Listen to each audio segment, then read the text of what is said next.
Halo sahabat Indonesia, ketemu lagi dengan Rudy Eskamri dalam Opini Rudy. Kali ini tidak ada topik hot yang perlu saya ulas.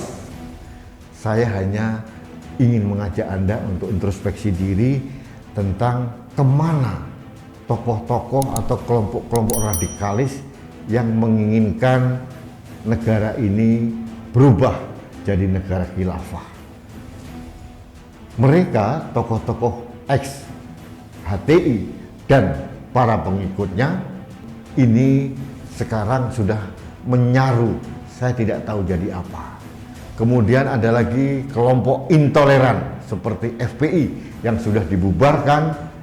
Ini pun juga sudah terlihat mereka sedang tiarap. Sahabat Indonesia, tapi saya tidak percaya mereka hilang dari negeri ini. Yang saya percaya adalah mereka sedang tiarap dan sedang menyusun kekuatan. Untuk apa? Tahun 2024. Mereka tidak akan pernah berhenti untuk berupaya bagaimana mendongkel Pancasila. Ini yang harus kita waspadai. Sahabat Indonesia, mari kita bayangkan, kalau negeri yang indah ini dikuasai oleh kelompok-kelompok intoleran, kelompok agama yang radikalis, kelompok agama yang membutakan keberagaman. Coba bayangkan, di Irak, Syria, Lebanon, semuanya berantakan. Afghanistan berantakan semua. Tidak mungkin keberagaman itu dipaksakan menjadi seragam.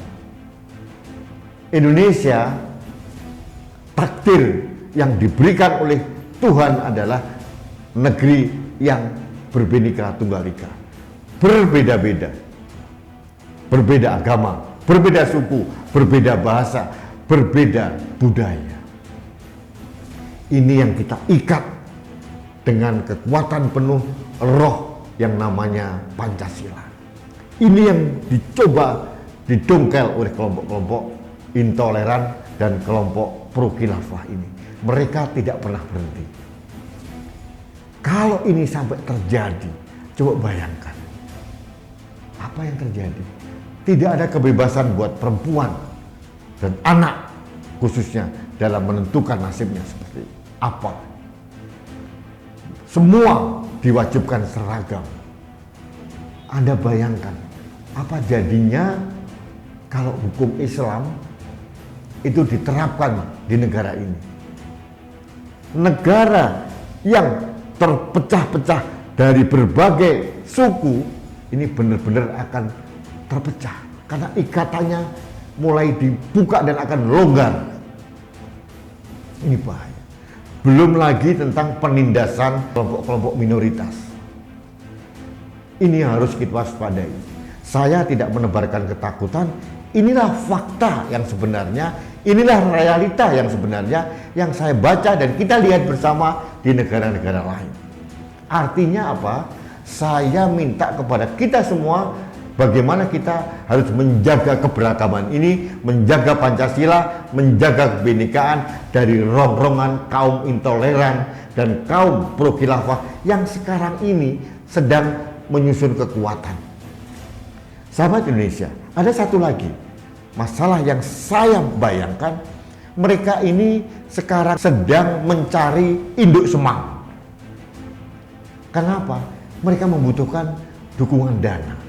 Mereka membutuhkan dukungan akses.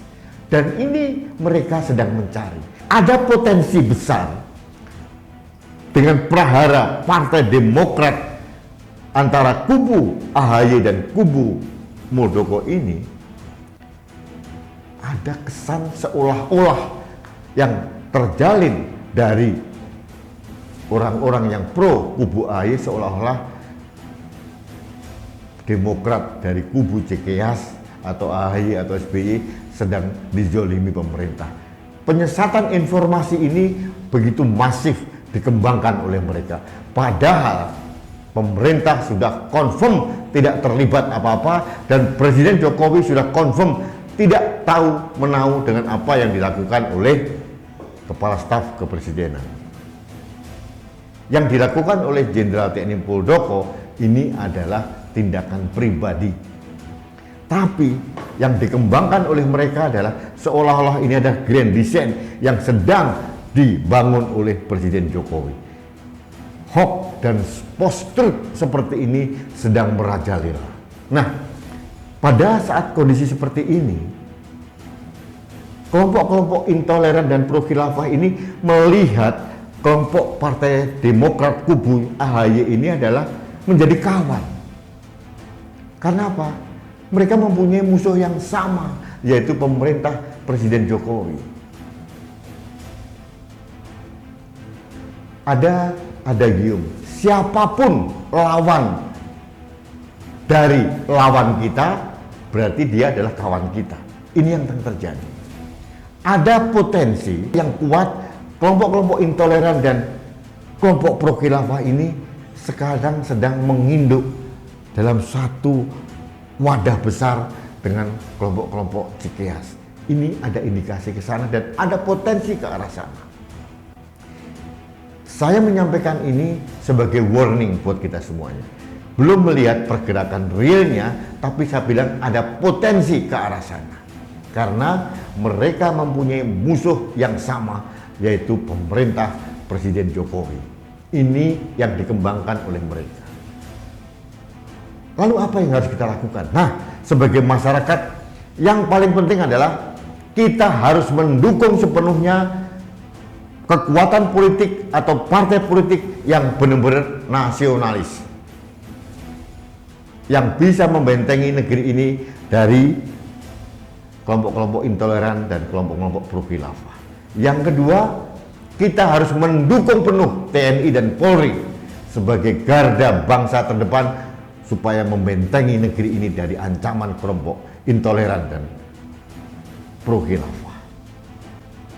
Yang ketiga, saya menyarankan kepada Presiden Jokowi dan para anggota kabinetnya, hati-hati, jangan menimbulkan masalah baru dan akhirnya menciptakan musuh baru.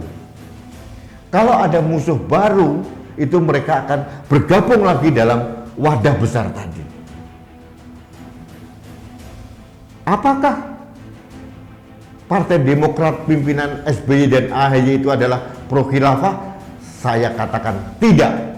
Mereka adalah nasionalis. Tapi kalau mereka nanti berpotensi bergabung dengan kelompok-kelompok pro khilafah atau kelompok intoleran, karena hanya satu kepentingannya, punya musuh yang sama, yaitu Presiden Jokowi dan pemerintahan yang sah saat ini. Ini yang harus kita waspadai. Satu-satunya jalan bagi kita adalah kita harus tegak, kita harus bersatu, kita harus melawan semua kegiatan sekecil apapun yang berpotensi mengganggu keberagaman dan mengganggu Pancasila kita. Dengan cara apa? Kita dukung partai-partai nasionalis. Kita dukung kelompok-kelompok nasionalis. Kita hajar kelompok-kelompok yang pro khilafah, kita hajar kelompok-kelompok yang intoleran. Siapapun dia, kelompok manapun. Tidak semua yang teriak-teriak pro khilafah ini mereka benar-benar pro khilafah. Mereka hanya memakai jargon itu untuk melawan musuh yang sama. Ini yang harus kita waspadai. Saya melihat sekarang ini potensi ke arah sana sangat besar. Kelompok-kelompok pro khilafah ini sedang mencari inang baru atau induk semang baru.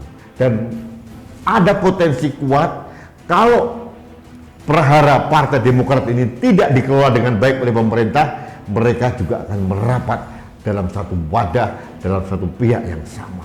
Hati-hati. Kita harus waspada, pemerintah harus waspada, dan yang paling penting, yang netral, TNI Polri harus solid untuk menjaga bangsa ini. Jangan sampai kita menjadi bangsa yang selalu gaduh, bangsa yang akan terpecah-pecah. Jangan sampai terjadi. Demikian sahabat Indonesia, keprihatinan saya yang saya suarakan dalam opini Rudi kali ini. Saya berharap kita mempunyai kepedulian yang sama. Karena apa? Ini adalah bangsa kita. Bukan untuk kita, tapi kita punya tanggung jawab mewariskan negeri dan bangsa yang damai, makmur, dan rukun kepada anak cucu kita nanti. Terima kasih. Anda selalu bersama Kanal TV Anak Bangsa dalam menjaga Indonesia. Untuk itu, jangan lupa like, subscribe, komen, dan share setiap postingan dari Kanal TV Anak Bangsa. Sampai jumpa, salam damai. Rudi SKM.